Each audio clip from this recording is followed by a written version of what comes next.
Elshinta News and Talk.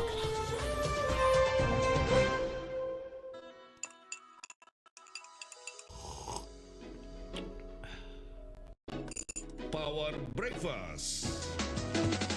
Halo, selamat pagi pendengar dimanapun Anda berada. Power Breakfast kembali hadir untuk Anda setiap Senin pagi. Nah, pagi ini narasumber kita adalah Ketua Badan Perlindungan Konsumen Nasional, ya, BPKN RI, Dr. Rizal E. Halim. Nah, beliau sudah tersambung bersama kami melalui Zoom, dan siaran ini juga dapat Anda saksikan di seluruh kanal media sosial Radio Elshinta, YouTube, Facebook, dan juga Instagram. Ada beberapa hal yang nanti akan kami ulas, diantaranya apa sih BPKN, ya, perannya dewasa ini seperti apa dalam memberikan advokasi kepada masyarakat selaku konsumen.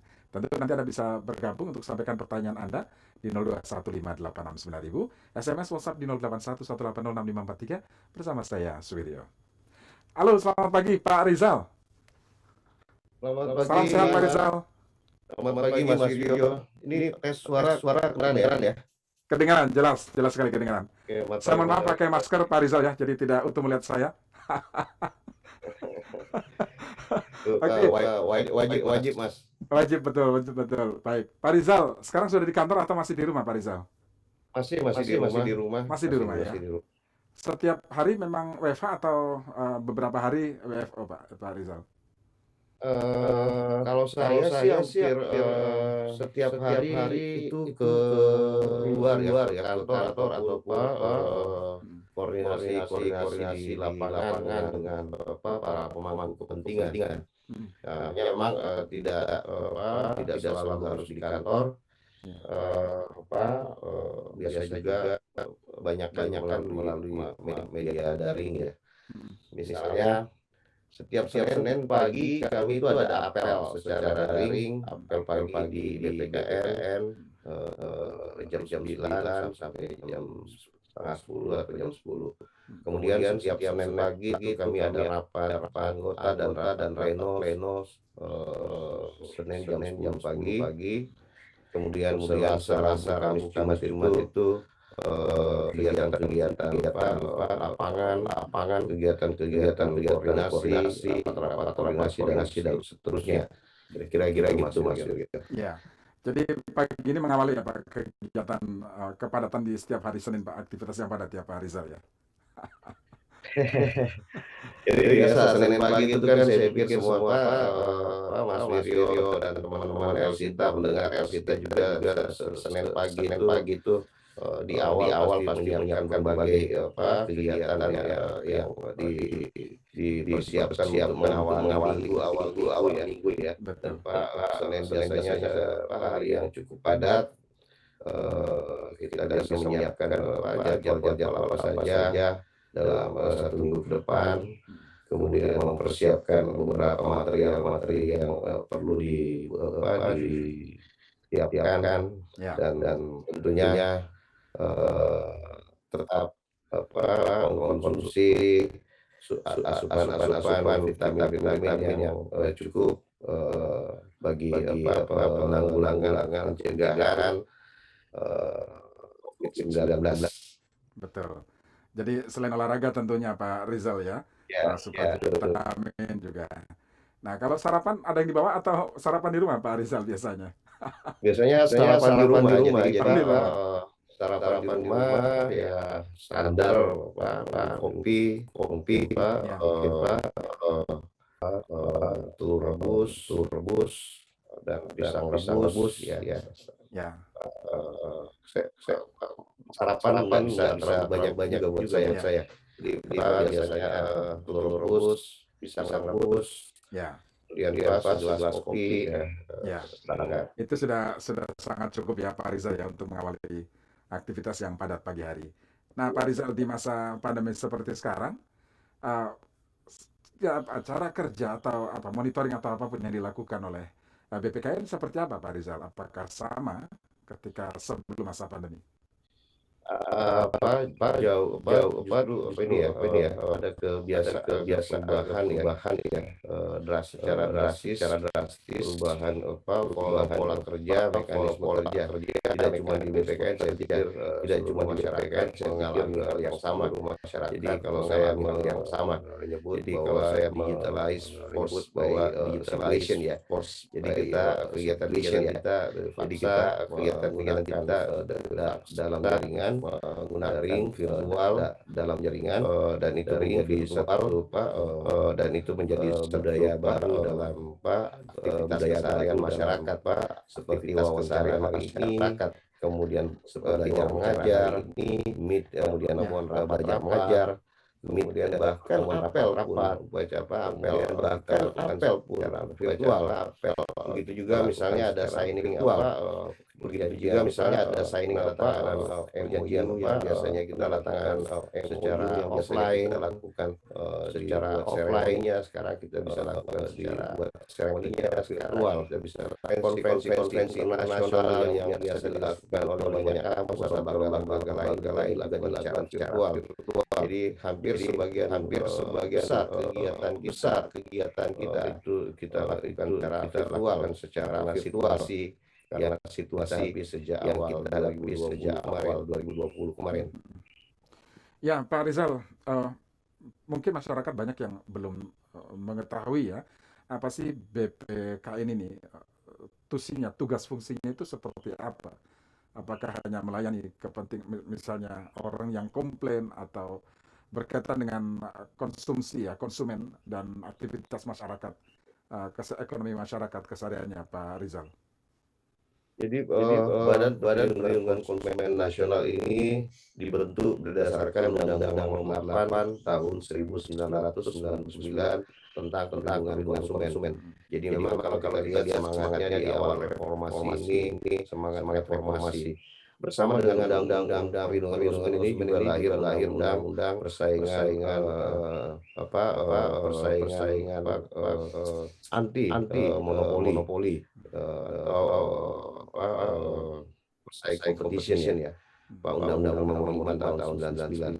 Jadi semangat reformasi. Nah, Badan Perlindungan Nasional ini dibentuk untuk mengembangkan upaya perlindungan konsumen. Sementara definisi perlindungan konsumen dalam Undang-Undang 8 Tahun 99 adalah segala upaya yang dilakukan untuk memberi jaminan kepastian hukum dalam memberikan perlindungan pada konsumen. Jadi ini menarik karena negara sudah menyiapkan instrumen hukum dan mengubah terhadap masyarakat khususnya di bidang perlindungan konsumen. Dan definisi ini juga kita lihat secara eksplisit disampaikan di pasal 1 ayat 1 mengenai kepastian, menjamin kepastian hukum. Jadi undang-undang ini melindungi dan memberikan privilege kepada masyarakat bahwa negara memberi perlindungan terhadap jaminan kepastian hukum untuk bidang perlindungan konsumen. Nah, Mas Wiryo, BPKN ini diangkat dan bertanggung jawab kepada Presiden. Jadi memang bentuk lembaganya adalah lembaga non struktural, bertanggung jawab kepada Presiden. Kemudian tugas utamanya adalah memberi saran dan rekomendasi kepada pemerintah. Ya, independen berarti Pak Rizal ya? Ini Pak, independensi ini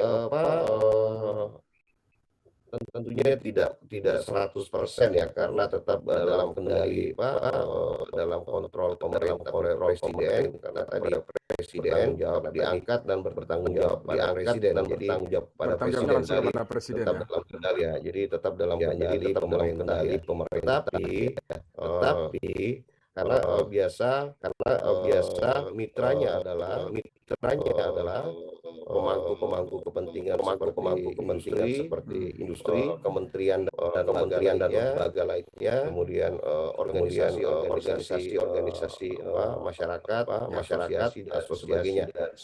Ini independensinya ada di sana, Bagaimana BPKN menindaklanjuti laporan atau aduan masyarakat, Pak? Nah, dalam pasal 34 Undang-Undang Nomor 8 tahun 1999 salah satu tugas BPKN adalah menerima pengaduan dari masyarakat. Penerimaan pengaduan yang saat ini kita lakukan buat seluas-luasnya. Jadi asumsinya kanalisasi pengaduan yang semakin luas itu akan dapat memberi ruang bagi masyarakat dan menjadi barometer demokratisasi di bidang perlindungan konsumen. Nah, BPKN menyiapkan banyak kanal saat ini dalam bagi masyarakat untuk melakukan pengaduan melalui apakah melalui website, melalui aplikasi BPKN 153 itu bisa di download dari Android maupun iOS. Kemudian bisa juga melalui call center kami di 153. Ya, Jadi banyak kanalisasi kanal ini untuk kita pengaduan ya. ya, tidak cukup itu. Kita membuka ruang-ruang pengaduan dengan bekerja sama dengan universitas-universitas di seluruh Indonesia. Jadi kita juga minta bantuan teman-teman di kampus melalui LBH kampus, juga teman-teman LPKSM yang jumlahnya ada sekitar 500-an yang aktif saat ini di Ya. seluruh wilayah Indonesia. Ini Mengapa menjadi kanal kampus juga menjadi salah satu tempat untuk mengajukan atau melaporkan aduan? Karena kami menganggap kampus ini tempat yang cukup potensial dan tepat dalam memberi fungsi edukasi. Nah, edukasi ini kita harapkan bisa kita dorong terus sehingga tadi pemahaman masyarakat terhadap perlindungan konsumen dan hak-hak konsumen yang dilindungi oleh undang-undang itu bisa lebih maksimal hak-haknya. Nah, edukasi ini kita perlukan. Hampir setiap hari tugas kami melakukan edukasi secara maksimal. Bahkan juga melibatkan pemangku kepentingan lainnya seperti kementerian lembaga yang lain dan tentunya unsur dari masyarakat juga. Ya, oke. Pak Rizal, aduan yang masuk ke BPKN ini apakah hanya yang sifatnya individu atau juga bisa korporasi misalnya, Pak? Dia misalnya korban monopoli atau apapun, kemudian mengadukan ke Jadi kalau BPKN. kita melihat konstruksi hukum dalam Undang-Undang Nomor 8 tahun 1999, ya, memang definisi konsumen yang masuk dalam pasal 1 ya dalam undang-undang tersebut adalah individu, pemakai barang jasa pengguna akhir. Jadi kalau kita definisinya adalah konsumen adalah setiap orang pemakai barang dan atau jasa yang tersedia dalam masyarakat, baik bagi kepentingan diri sendiri, keluarga, orang lain maupun makhluk hidup lain dan tidak untuk diperdagangkan. Jadi kalau kita lihat definisinya adalah individual dan end consumers ya. Konsumsi langsung ya, Pak Rizal ya. Konsumsi langsung. Nah, kemudian apakah tindakan BPKN ini juga bisa berdampak pada hukum misalnya? Tentu iya, karena kenapa di Undang-Undang Nomor 8 tahun 1999 itu ada sanksi administrasi, sanksi pidana. Jadi kalau ada pelanggaran terhadap pasal-pasal yang tertera dalam undang-undang ini, maka ada sanksi, mulai dari sanksi administrasi hingga sanksi pidana. Pidana maksimal penjara 5 tahun dan denda maksimal 2 miliar. Nah, tentunya sanksi ini perlu menjadi di-highlight sebagai upaya penegakan hukum dan untuk memberi efek jera kepada pelaku-pelaku yang telah melanggar Undang-Undang Nomor 8 tahun 1999.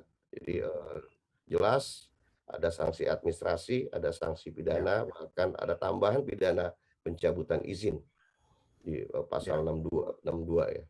Oke, baik. Baik Pak Rizal, sebelum kita lanjut kita jeda sejenak, kita juga buka line telepon untuk pendengar. Silakan Anda bisa sampaikan pertanyaan Anda di 0215869000, SMS WhatsApp di 0811806543. Anda juga bisa menyaksikan siaran ini melalui kanal YouTube Elsinta, kemudian Facebook dan juga di Instagram ya. Anda bisa sampaikan juga pertanyaan di sana. Kami masih membahas mengenai peran Badan Perlindungan Konsumen Nasional bersama Dr. Rizal Halim, Ketua Badan Perlindungan Konsumen Nasional.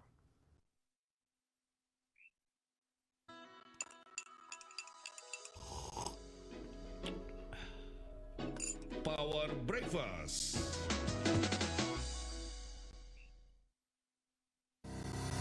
Lebih dari 6 juta orang Indonesia menjadi trader aset kripto. Dan setiap 5 detik, satu orang menginvestasikan kripto di toko kripto. Ayo mulai berinvestasi aset kripto bersama toko kripto. Lebih aman, mudah, dan makin cuan. Toko kripto juga menerbitkan TKO, proyek kripto lokal pertama dan terbesar di Indonesia. Trading fee-nya paling murah dan memberikan program referral. Yang paling penting, kamu nggak perlu khawatir karena toko kripto merupakan platform pertukaran aset kripto pertama yang terdaftar di Bapepti. Download aplikasinya di HP-mu, register akun baru, lengkapi dokumen dan deposit rupiah. As simple as that. Info detail, search toko kripto di Google, Twitter, dan Instagram @tokokripto. Tunggu apa lagi? Investasikan aset kriptomu bersama Toko Kripto, Indonesia's leading crypto exchange. Salam to the moon.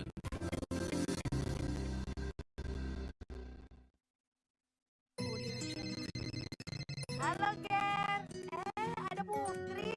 Halo Nenek. Lucu banget cucu Nenek. Oh iya Ger, Ibu kirim barang tuh. Tapi jangan lupa jaga jarak. Iya Bu. Oke. Dadah Putri. Dadah Nenek. Paketnya taruh di atas pagar aja ya Pak. Halo Ger. Halo Bu. Loh, kamu mau kemana? Aku mau pergi belanja ke minimarket Bu. Ingat pakai masker. Iya Bu, iya.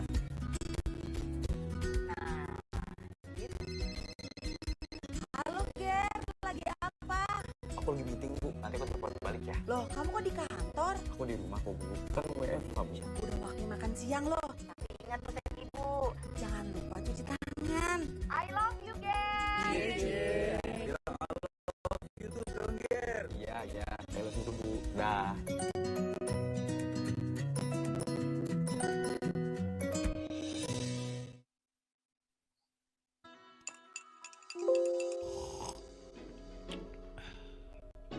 Power Breakfast. Pendengar, kami lanjutkan bersama Ketua Badan Perlindungan Konsumen Nasional Republik Indonesia, Dr. Rizal Masyarakat selaku konsumen. Jadi Anda bisa sampaikan pertanyaan di 0215869000, SMS WhatsApp di 0811806543. Nah, Rizal, saya sampaikan beberapa pertanyaan pendengar melalui WhatsApp, diantaranya dari Pak Herman di Surabaya. Perlindungan seperti apa sih Pak yang bisa dilakukan ya, yang bisa dilakukan BPK kepada masyarakat yang menjadi korban dalam perdagangan sebuah produk? Ini pertanyaan pertama. Kemudian Pak Lukman di Jakarta, saya kok baru dengar ada BPKN. Adakah kasus yang pernah ditangani BPKN Pak? Nah, silakan Pak Rizal. Iya Pak, pertama dari mana Mas yang Pak Herman di Pak Surabaya. Herman. Jadi Pak Herman tentu yang bisa dilakukan oleh BPKN adalah memastikan pasal 4 dalam Undang-Undang 8 tahun 99 ini bisa diperoleh oleh masyarakat. Jadi konsumen yang dilindungi oleh undang-undang, dilindungi oleh negara.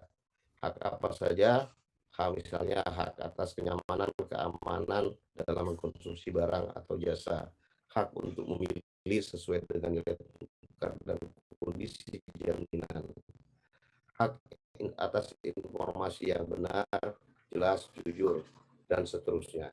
Bagian dari hak masyarakat yang mendapat perlindungan oleh dalam undang-undang ini. Nah, bagaimana BPKN melakukan perlindungan? Tentunya tadi Jadi sesuai dengan saran tugas utama BPKN adalah saran dan rekomendasi kepada pemerintah, maka seluruh pengaduan yang masuk dan setelah melalui penelitian, kemudian analisa dan sebagainya hingga kepada Bapak Presiden, tentunya sebagai tanggung jawab BPKN sampaikan diadukan oleh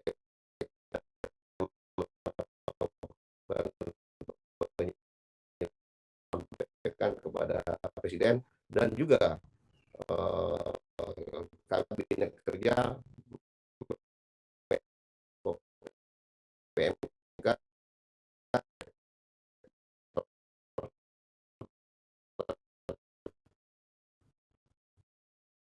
Ya, BPKN ya, karena saya baru mendengar BPKN ini. Jadi ada yang menarik kalau ditanya kasusnya adalah pertama kalau Mas Wiryo dan Pak siapa tadi Pak Lukman ya. Pak Lukman masih ingat kita pernah mendapat kasus first travel ya. Oh ya. Travel umroh. Jadi perjalanan pada saat itu. Betul. Nah ini menarik karena kegiatan usaha sudah memberi masukan rekomendasi tahun 2016 sebelum belum tertanggapi dengan baik, 2017 meledak. Nah pada saat itu kami segera berkoordinasi dengan Kementerian Agama, kemudian dan pemangku asosiasi penyelenggara ibadah umroh. Kita memutuskan pada saat itu dan sudah melakukan moratorium pemberian kemudian Kementerian Agama membentuk Satgas untuk melakukan evaluasi terhadap biro-biro perjalanan ibadah umroh hingga itu kemudian setelah itu dalam sekarang ini sudah mulai sistem ini sudah bekerja dan teman-teman dari Kemang bisa terus beraktivitas berusaha yang mana dalam pengawasan yang pernah kita lakukan. Yang kedua, kalau masih ingat adik kasus Pak BPJS ya waktu itu juga yang kami lakukan adalah meminta kepolisian pada Menteri Kesehatan, Kementerian Kesehatan dan terus mengawal proses ini proses dalamnya. Dan kami pada saat itu cukup keras karena ini terkait dengan pelanggaran pasal 4 huruf A hak terhadap keselamatan ya. Nah, banyak yang dilakukan BPKN dalam memberikan advokasi ke masyarakat. Nah ini ada beberapa pertanyaan yang menarik ini karena berkaitan juga dengan tema kita, diantaranya soal pinjaman online ya, kan masyarakat sekarang banyak yang menjadi korban pinjaman online ilegal, kira-kira begitu ya. Nah ini pertanyaan Pak Pai adalah selama ini adakah korban yang mengadukan ke BPKN Pak? Nah bagaimana tindak lanjutnya? Kemudian Pak Darmadi, kenapa pengguna handphone tidak dilindungi perlindungan konsumen dari banyaknya penipuan dan iklan? Barangkali nomor seluler ya yang dimaksud. Silakan Pak Rizal. Jadi Pak Iqbal dan Mas ya Pak Paing tadi ya dan Pak Darmadi. Pak Darmadi dan Pak Paing ya. Paing ya. Paing. Jadi pertama perkembangan teknologi adalah keniscayaan. Digitalisasi itu tidak bisa kita lakukan. Dan peradaban kita ini peradaban digital saat ini. Kita menghadapi satu peradaban digital. Nah, terkait pinjaman online, jadi ini definisinya harus dikelirkan ke masyarakat. Beberapa waktu lalu kami juga sudah berkoordinasi dengan OJK, Satgas Waspada Investasi, untuk memberi pemahaman kepada masyarakat bahwa yang kita sebut dengan pinjaman online itu sebenarnya adalah peer-to-peer lending. Apa itu? Jadi pemberi pinjaman dan yang meminjam bertemu dalam satu media, kemudian bersepakat untuk menentukan jumlah pinjaman, rate bunga yang disepakati, dan tenor pengembalian. Itu sebenarnya konsepnya adalah peer to peer lending. Nah, juga kalau ada penawaran pinjaman-pinjaman seperti itu juga harus dicek ke laman website OJK, karena OJK sampai saat ini ada 121 peer to peer lending yang legal. Selebihnya atau di luar dari itu adalah ilegal. Dan pagi ini adalah yang tepat menyampaikan kepada para pendengar El Sinta untuk berhati-hati terhadap penawaran pinjaman online, apakah melalui media sosial atau bentuknya spam message yang masuk ke gadget para pendengar masyarakat sekalian. Dicek ke keabsahan, cek legalitasnya, paling mudah dicek apakah terdaftar di OJK atau tidak. Karena kalau terdaftar dia legal, maka model pertanggungjawabnya itu akan lebih mudah. Karena OJK mengatur, mengawasi, dan monitoring aktivitas termasuk pinjaman online. Nah, ini harus pinjaman online yang tidak terdaftar. Nah, Mas Wiryo dan para perlu kita pahami bahwa peer-to-peer lending ini sudah menyalurkan ya sejumlah dana ke masyarakat yang legal ya, yang 121 ini sejumlah itu sebanyak 14 juta kalau nggak salah ya. Artinya apa? Ini sangat satu pintu instrumen bagi masyarakat yang tidak atau yang unbankable, yang tidak bisa dilayani oleh industri keuangan konvensional, itu bisa menggunakan layanan ini. Tetapi tadi tetap menggunakan layanan ini harus secara bijak, hindari penggunaan pinjaman untuk kepentingan konsumsi, karena sebaiknya untuk membuat beresiko bagi tadi debt trap ya, jebakan-jebakan hutang yang sehingga nanti terjadi gali lubang tutup lubang jadinya. Ya. Itu buat dicermati, jadi masyarakat, para pendengar El Sinta untuk bijak merespon penawaran pinjaman dari media-media sosial dan sebagainya. Nah, kemudian yang tadi pesan ya dari Pak Darmadi, bagaimana kami sejak 2017 senantiasa menyampaikan rekomendasi kepada Kementerian Kominfo dan kepolisian terkait spam message. Jadi kita kan masih biasa nerima spam message itu sampai sekarang. Sampai sekarang, dan juga di kartu perdana begitu diaktifkan langsung ada spam message seperti itu. Ya. Dan itu mengganggu. Dan itu mengganggu. Saya mengingat beberapa waktu lalu ada advokat yang melakukan gugatan gara-gara spam message itu. Nah, ini udah berkali-kali kita sampaikan, sebenarnya sederhana, tinggal pekerjaan itu dilakukan oleh para provider untuk menghindari pendistribusian spam message ya, yang masuk ke masyarakat dan sangat mengganggu. Bayangkan tengah malam juga spam message-nya masuk gitu ya kira-kira. Nah, sederhana. Yang kedua adalah penertiban menertibkan penerbitan kartu-kartu perdana yang sebenarnya not necessary untuk kita saat ini. Karena kenapa? Kalau kartu-kartu yang sudah dimiliki itu sebenarnya bisa diaktifkan langsung. Kalaupun masa berlakunya sudah selesai, itu bisa di-reset melalui sistem. Jadi penerbitan kartu-kartu perdana juga ini sumber masalah. Sumber masalah yang tentunya dampaknya bisa bermuara pada tindak-tindak pidana. Seperti tadi penipuan, perampokan, bahkan macam-macam.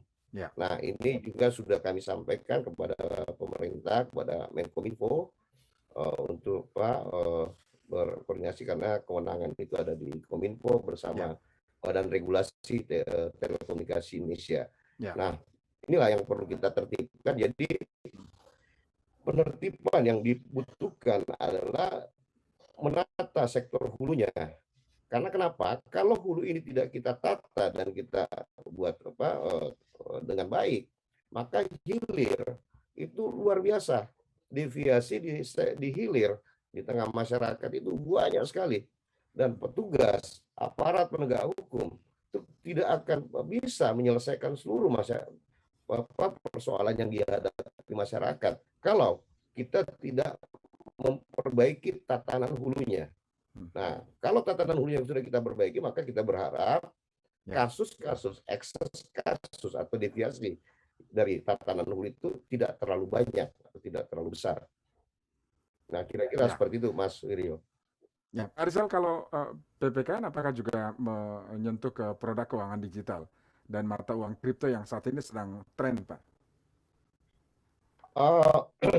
Kami sudah memberikan beberapa rekomendasi kepada